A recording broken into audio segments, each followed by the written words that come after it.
अच्छा, आज जो हम लोगों ने डिस्कस करना है वो है सीक्वेंस एंड सीरीज के बारे में। आगे उसके डिफरेंट टाइप्स को हम देखेंगे।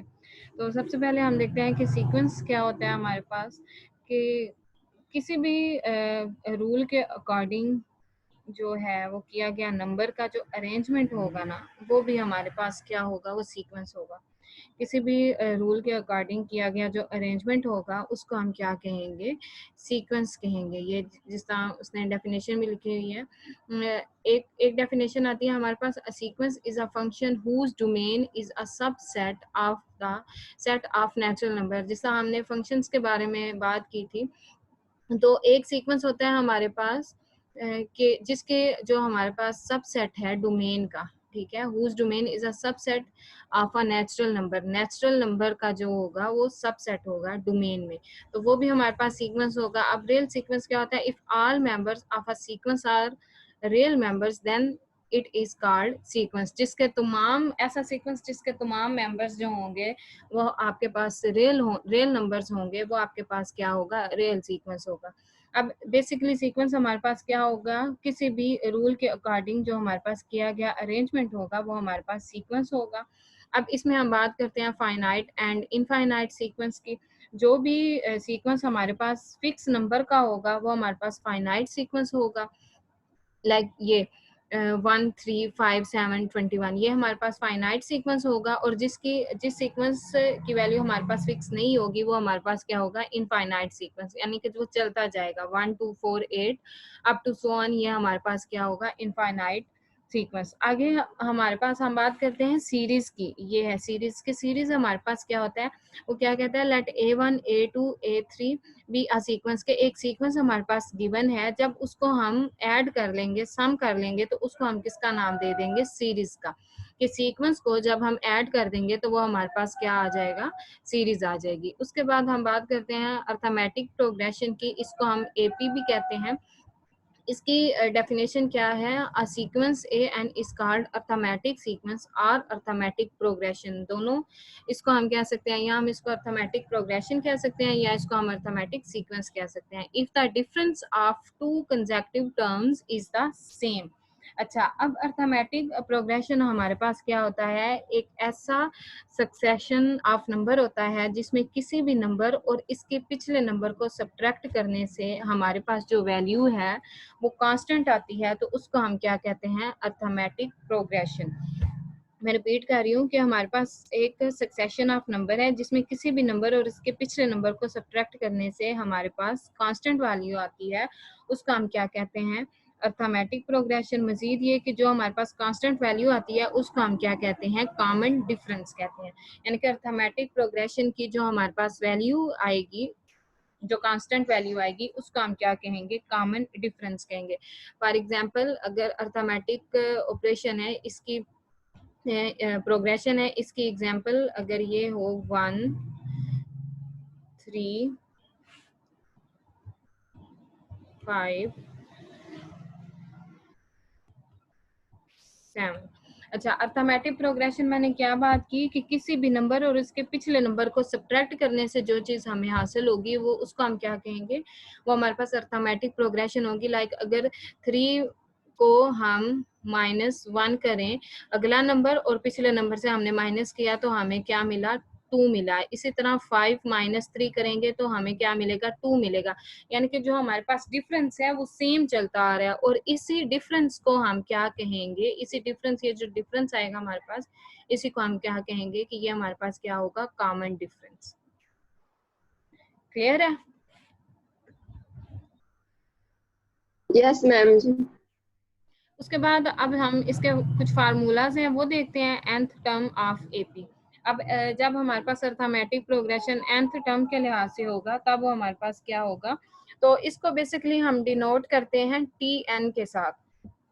जो अर्थमेटिक प्रोग्रेशन है इसको हम बेसिकली टी एन के साथ डिनोट करते हैं। लाइक अगर हमारे पास टर्म 1 आ रही है तो उसको हम डिनोट कर देंगे T1, और सेकंड टर्म को हम T2 से डिनोट कर देंगे। इसी तरह हमारे पास थर्ड टर्म आ रही है तो उसको हम T3 से डिनोट कर देंगे। अब इसी तरह ये, अब इसके जो हैं वो ये इसका फार्मूला है, एक जर्नल फार्मूला है इसका।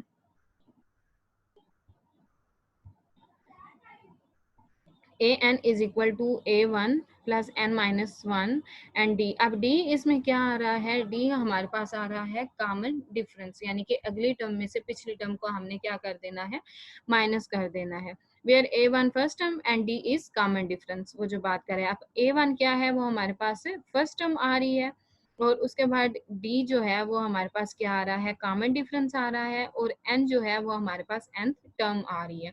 उसके बाद A one plus D, A one plus two D, A one plus N minus one D, ये आपके पास अर्थमेटिक सीक्वेंस है, यानी कि अगली टर्म में से हमने पिछली टर्म को क्या करना है, माइनस करते जाना है, और हमारे पास क्या आता जाएगा, कॉमन डिफरेंस पे आता जाएगा। उसके बाद हम बात करते हैं अर्थमेटिक मीन की, कि अर्थमेटिक मीन हमारे पास क्या होता है, अगर हमारे पास अर्थमेटिक प्रोग्रेशन में कोई भी 3 नंबर हैं, ठीक है, तो इस केस में हमारे पास जो अर्थमेटिक मीन होगा वो मिडल वाला होगा, ठीक है, मिडल वाला नंबर। लाइक अगर हमारे पास ये देखो, आपके पास 3 अर्थमेटिक प्रोग्रेशन है, ए और बी। अब इसमें से जो होगा ये मिडल वाला, ये आपका क्या होगा, अर्थमेटिक मीन।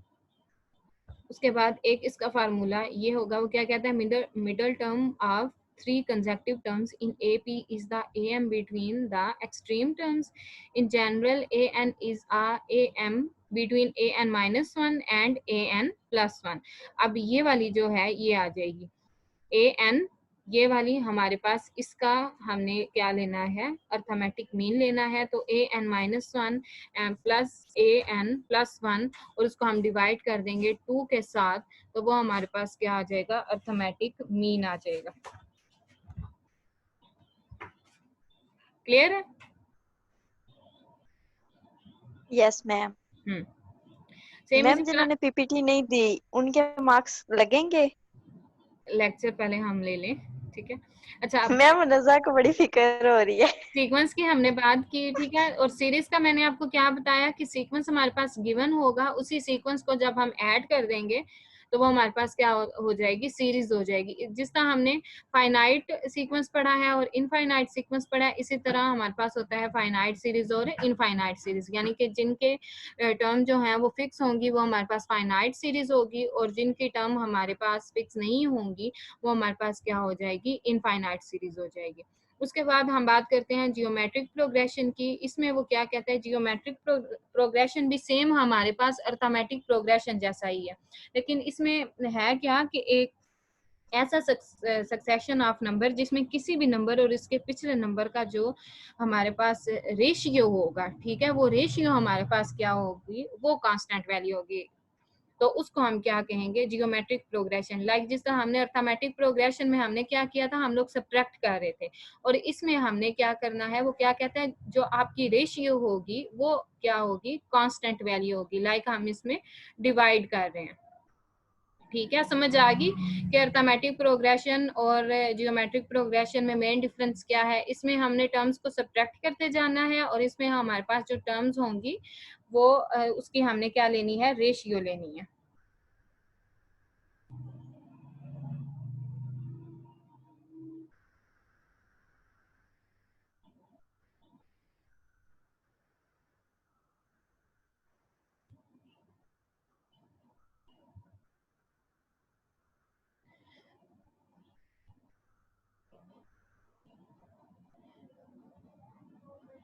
अब सेम ये सेम उसका फार्मूला आ जाएगा हमारे पास, जिस तरह हमारे पास उसका था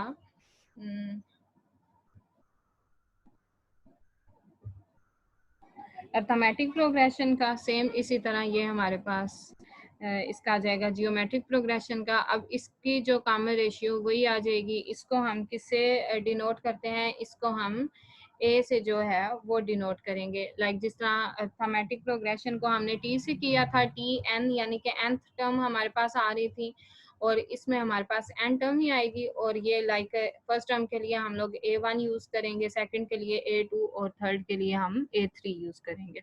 अब कॉमन रेशो इसमें वही आ जाएगी जो आपके पास रेशो आएगी, ठीक है, वो हमारे पास क्या हो जाएगी, कॉमन रेशो हो जाएगी। इसी तरह अब इसका जियोमेट्रिक मीन हमारे पास क्या होगा, ये अब ये इसका फार्मूला लिखा हुआ है, नजर आ रहा है ना, ये nth term of yes ma'am ji आ रहे हैं। जियोमेट्रिक प्रोग्रेशन का ये फार्मूला है A1 Rn-1।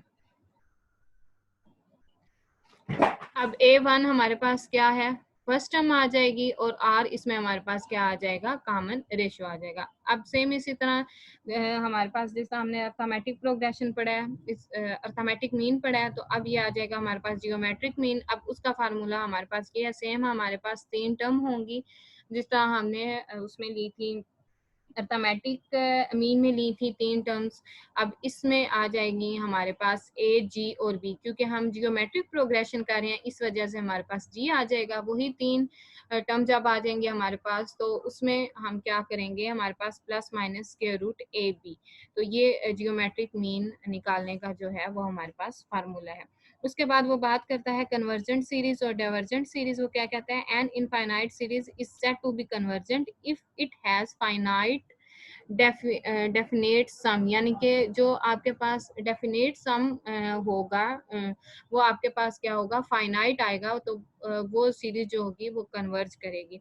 उसके बाद डाइवर्जेंट सीरीज का क्या है, डाइवर्जेंट सीरीज में आपकी ये जो 3 है ये कंडीशंस जो हैं वो बताई गई हैं। आर लेस देन 1 होगा तो आपकी सीरीज जो है वो कन्वर्ज करेगी, और R greater than and equal to 1 होगा तो आपकी सीरीज जो है ज्योमेट्रिक सीरीज वो डाइवर्ज करेगी। और जब आपके पास R is equal to -1 term आ जाती है तो वो सिलेटरी आ जाएगा, यानी कि कोई भी आप जो है वो दूसरा केस यूज कर सकते हो। उसके बाद हम बात करते हैं हार्मोनिक प्रोग्रेशन की। हार्मोनिक प्रोग्रेशन हमारे पास क्या होता है, a sequence of numbers are called harmonic progression if the reciprocal of its terms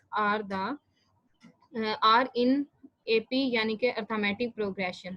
अब ये आपके पास जो है दिया हुआ है एक अर्थमेटिक प्रोग्रेशन दिया हुआ है। अब इसका जो रेसिप्रोकल होगा किसका, अर्थमेटिक प्रोग्रेशन का जो रेसिप्रोकल होगा वो क्या होगा, हार्मोनिक प्रोग्रेशन होगा। लाइक ये आपके पास हार्मोनिक प्रोग्रेशन दिया हुआ है, जब इसका हम रेसिप्रोकल लेंगे तो वो आपके पास क्या होगा, एपी आ जाएगा, यानी कि अर्थमेटिक प्रोग्रेशन आ जाएगा। सेम इसी तरह अगर ये चीज़ है अर्थमेटिक प्रोग्रेशन दिया हुआ है तो उसका रेसिप्रोकल हमारे पास क्या बन जाएगा, हार्मोनिक प्रोग्रेशन बन जाएगा। सेम इसी तरह हार्मोनिक मीन है वो हमारे पास क्या होगा, उसका फार्मूला सेम इसी तरह 3 केस दिए होंगे, h is equal to 2ab divided by a plus b। ये इसका फार्मूला है हार्मोनिक मीन का।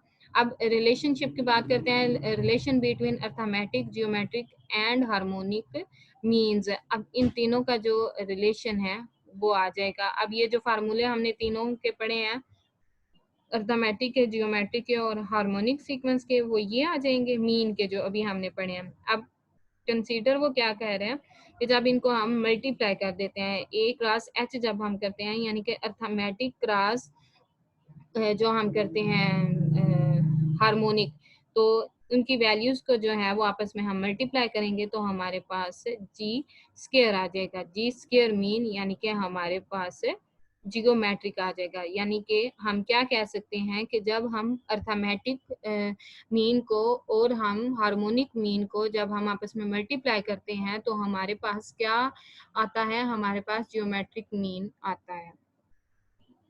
उसके बाद ये कुछ नोट दिया हुआ है, G square is equal to A H के, ये दोनों एक दूसरे के इक्वल होते हैं। अब जी डिवाइडेड बाय, यानी कि यहाँ से हम इसकी वैल्यूज जो है वो निकाल सकते हैं। सेकंड केस है A greater than and equal to G greater than and equal to H if G is equal to 0, यानी कि जब जियोमेट्रिक ग्रेटर देन 0 होगा and A B are also positive, और जो हमारे पास 2 टर्म होंगी ए और बी वो आपके पास क्या होंगी, पॉजिटिव होंगी। इसके बाद थर्ड कंडीशन वो क्या कहता है, A less than and equal to G less than and equal to H if G less than 0 and A B are also negative. A और बी वाली जो टर्म है वो आपके पास क्या होंगी, नेगेटिव होंगी।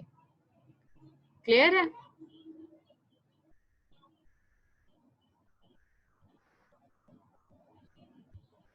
तो अभी ये हम लोगों ने डिस्कस किया ज्योमेट्रिक के बारे में, अर्थमेटिक के बारे में, और हमने हार्मोनिक के बारे में जो है वो डिस्कस किया।